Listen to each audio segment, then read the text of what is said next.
women's health is a very important issue, and having that self-awareness as a woman to how our body functions, the appropriate smells, the appropriate discharges, what is natural for our bodies, pH balances that even function through our chemical imbalances and balances within our brain cells.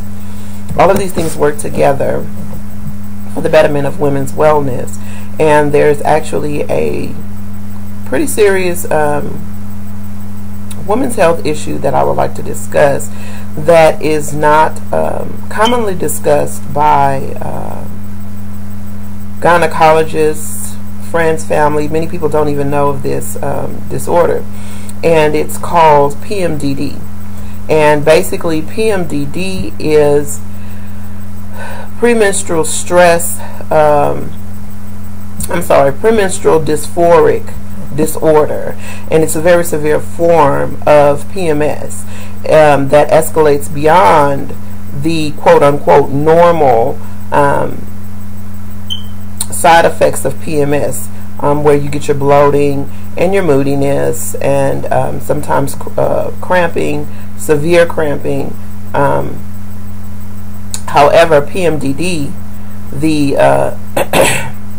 premenstrual dysphoric disorder, actually goes above and beyond that, because it creates mental issues, basically chemical imbalances, anxiety disorder, depression, mood swings, possible personality disorder, fluctuations.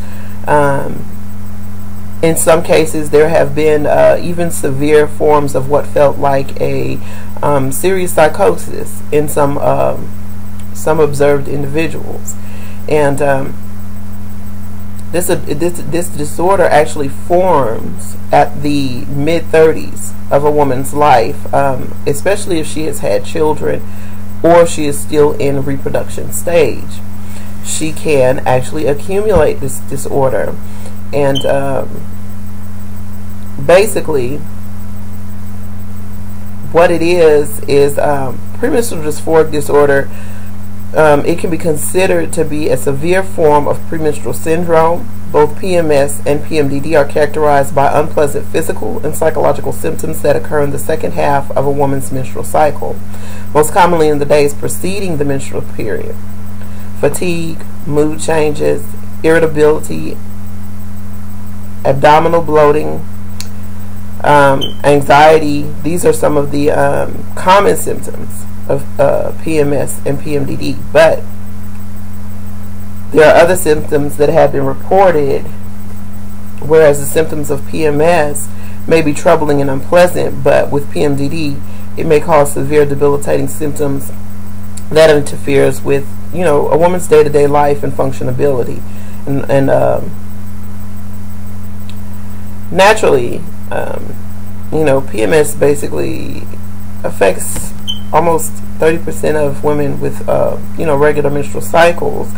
However, only 3 to 8% have true PMDD.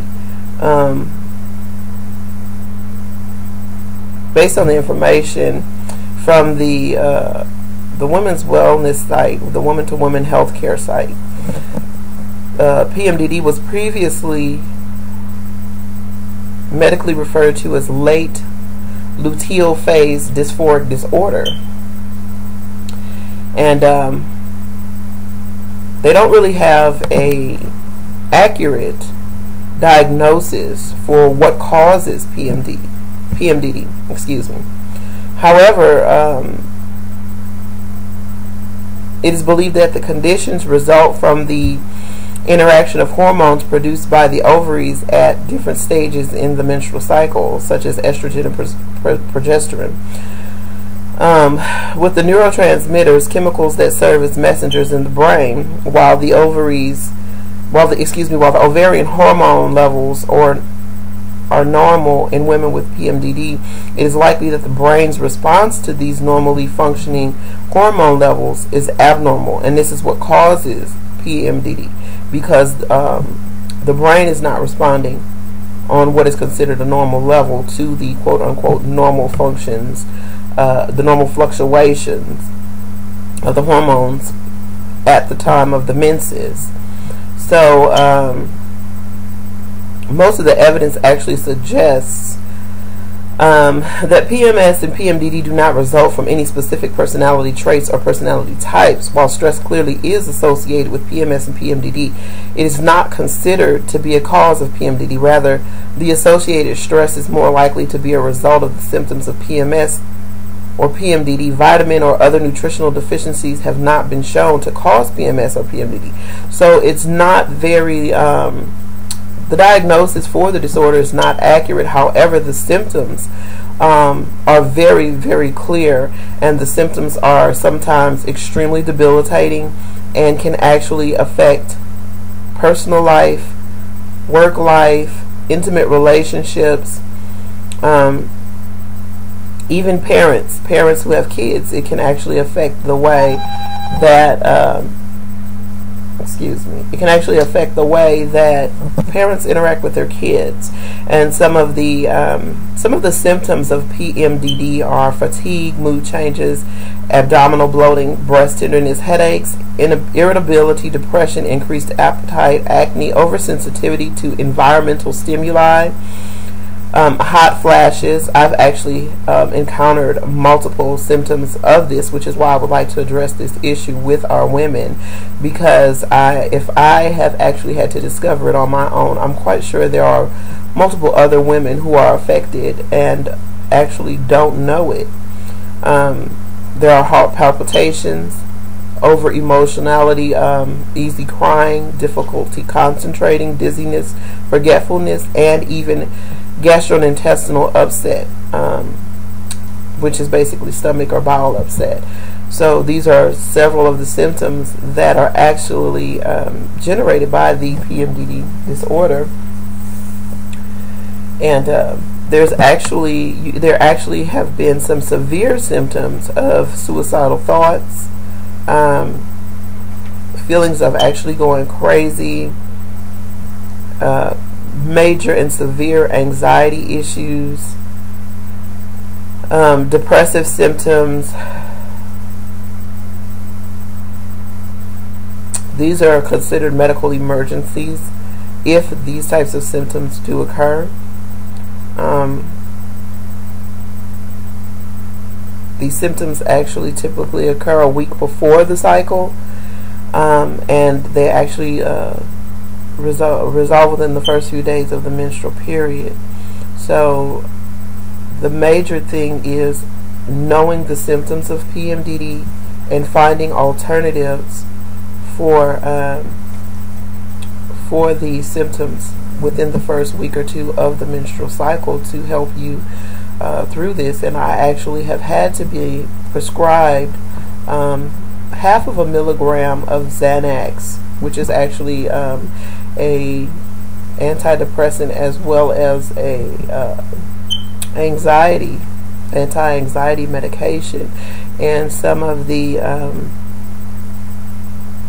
symptoms that I actually experienced that caused me to further investigate this through medical professionals were that at one point I had actually had an anxiety attack because of the severe fluctuations of my hormones within the first week prior to my menstrual cycle, and it got so bad that I became very afraid.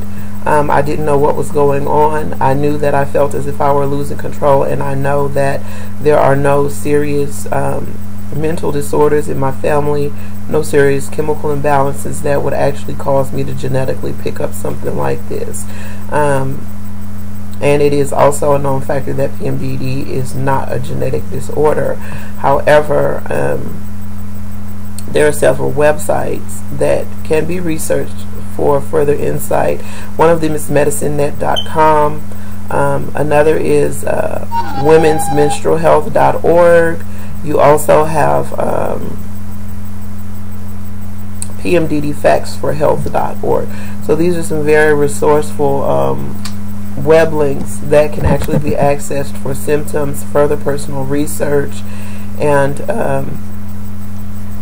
possible insight to different treatments that can actually help deal with this disorder. And like I said, I have actually had to be prescribed Xanax to help with the severely debilitating mood changes and the anxiety that I cannot suppress on my own because of this disorder. And again, I say that I would like to address this issue with our women because it was a very, very scary experience for me to encounter the very first time.